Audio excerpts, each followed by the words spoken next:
Pişiyin başı qalıb bankada. İndi Düz onu vururam. çıxartmağa çalışırıq. Aha. Astaca. Ay sıçramaz qorxma. Uy bile. Bir şey et olmadı. Yox, bir şey olmadı.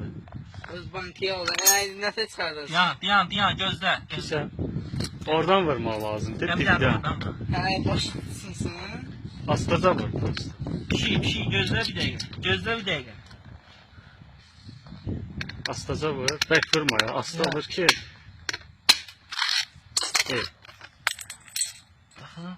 Asta çıxart. Çıxmadı. Ya. Gözle. Bunu vurmaq lazım. Eleme. Keçəcək başı gözle. Uzan pişik. Uzan.